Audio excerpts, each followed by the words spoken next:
promotions are not going to take a chance on him. They're not going to if he's going to be that difficult to get a fight for, which I agree with you, champ, it will be because he's still dangerous. He's still a hell of a puncher. He's still a rough guy. If you don't have to fight a guy like him, guys are not going to fight him. Welcome, everyone, to Boxing Scene's Top Stories. I am George D. Metellus. And remember to download the ProBox TV app where apps are available to get the best content on the planet when it comes to the sweet science. And another reason to download the ProBox TV app is the insights of our great world champions. We have Chris Algieri and Paulie Malignaggi joining us here on Top Stories. Well, what is going on in the career of Subriel Matias? Just 5 months after being hailed in a DAZN main event in his home nation of Puerto Rico, the former 140-pound champion is now feeling the effects of that loss to Liam Paro on home soil. He's now promoting his own fights, and he has a big fight coming up, or an important fight in his career, I should say, against Roberto Ramirez. So, Chris, I want to ask you there, it seems that after one loss, the fall off or the fall down of Subriel Matias is pretty evident there. What is going on with his career, and why is there such a precipitous drop from him being a world champion now fighting a fighter like Roberto Ramirez? You know, we're coming on the tails of an era where an O was so important. And listen, it still is. The O is very important. But Floyd Mayweather set this precedent that undefeated fighters are the only way that's the goal for everyone to be. And then it set the precedent that you got guys avoiding each other so they can keep their O and not taking risky fights until they're making tons and tons of money. This might be a little bit of that, but it also matters how you lose. So Subriel Matias was considered, quote unquote, the boogeyman of the division, two-fisted puncher, very, very popular Puerto Rican fighter. Puerto Rico is striving for a star right now, and it looked like Subriel Matias could be that guy to step into that vacuum that's been created in the past couple of years, or that void rather. So I think a lot of that pushed his career. Like this is the next guy. He was huge on Reddit forums. People loved him. We were getting a lot of feedback from fans who were tuning in that were big Subriel Matias fans. Listen, good. He wins a big fight. He becomes a world champion. He gets his homecoming fight. They're going to Puerto Rico. They match him with a very nice glossy record, but kind of an unheralded guy in Liam Paro. And he goes out there and puts up a dud. He gets completely outboxed. He looks ordinary. And listless even. So it's not just the fact that he lost, because he wasn't undefeated anyway. He already had a loss in his record. It's how he lost. And losing to a guy like Liam Paro in your hometown the way he did is why he fell off so fast and why Liam Paro shot up so high. Liam Paro is now defending his world title against Richardson Hitchens, another undefeated fighter. Liam Paro's been on a tear. He's got a lot more juice going with him, because one of which is because of that win over Matias. He beat the boogeyman. He slayed the boogeyman, and now he stepped into position as a world champion. So it's not so much that he's just taking a loss, because again, he already had a loss, but the fact of how you lose and where he lost, that all matters, because it kind of gives the inclination that maybe this guy kind of was drinking his own Kool-Aid, was fighting at home and got a little bit lazy. So now, Matchroom saw that promotions are not going to take chances on you once again. A lot of money goes into fighting your hometown. So a big risk was taken. It didn't work out. Now he's got to go back down to the bottom, work his way up.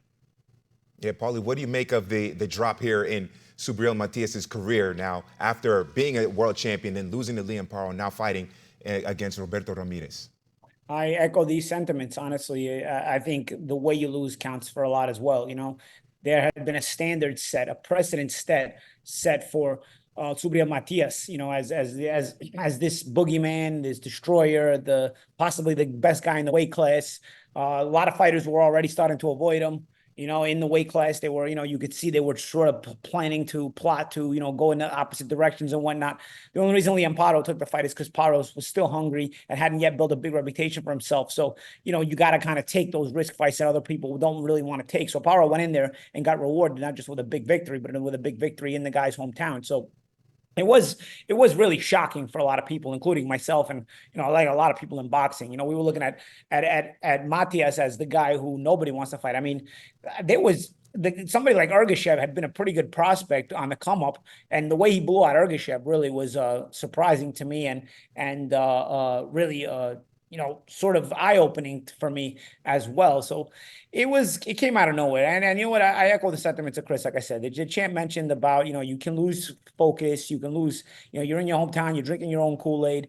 I do think this probably had something to do with that as well. Not to take away credit from Paro, because Paro really performed very well on the night, but also you get the feeling that Matias sort of just was listless for a reason. We'd never see him that listless, that emotionless in a fight, So now you got to kind of go get that hungry. You can sort of walk into a brick wall here, because now you got to kind of start over in that way.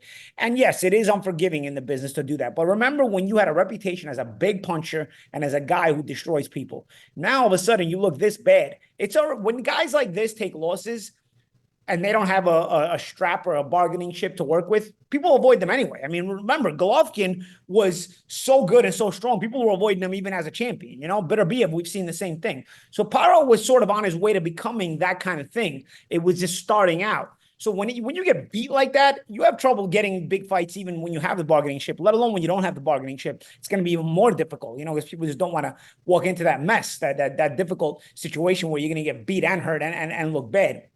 All of a sudden, you look bad yourself by losing.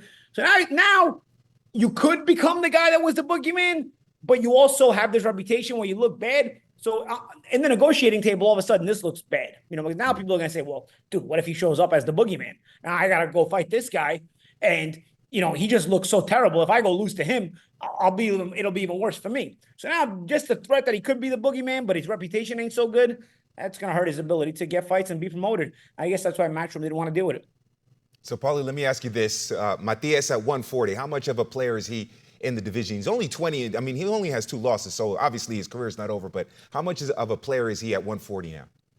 He's a player, but I don't think anybody's going to fight him unless he's a mandatory or money's invested. And unfortunately for him, money is being refused to be invested by his promoter, Matchroom, at this point. So I don't know. He's got to get in position to where it becomes a mandatory or something is there. Because like I said, now the cat's out of the bag. He's dangerous and people know he's dangerous. But he looks so bad that nobody wants to put the money up to force guys to fight this dangerous guy. So I don't know, man. He's a player, but I just in an era where guys love, especially Western fighters. Unfortunately for him, he's in the West. Especially in an era where Western fighters love to just avoid each other and not fight each other. I think he's gonna have a tough time tracking down a big fight. Yeah, but let's see how he looks.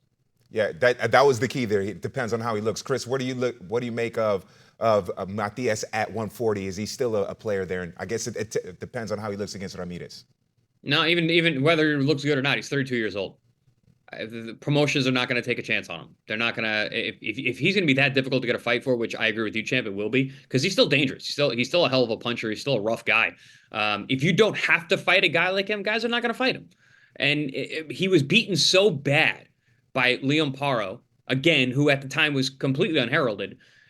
What's the risk reward for beating him now is not that great. He's got 2 losses already. You're going to give him his 3rd loss after coming off of a shellacking by Leon Paro, and the guy's 32 years old.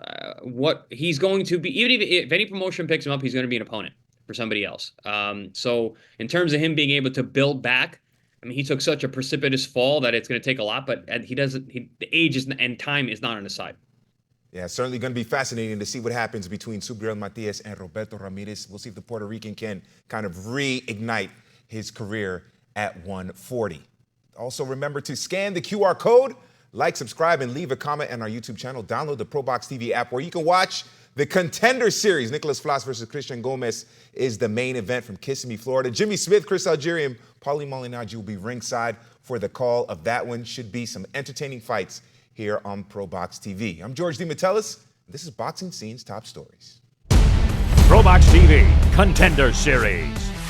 It's Puerto Rico versus Mexico as Nicholas Nico Flas returns to the ProBox ring to take on Christian Ninote Gomez.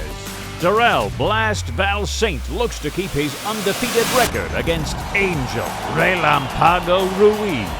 And don't miss former world champion Jojo Diaz as he returns to the ring in search of glory.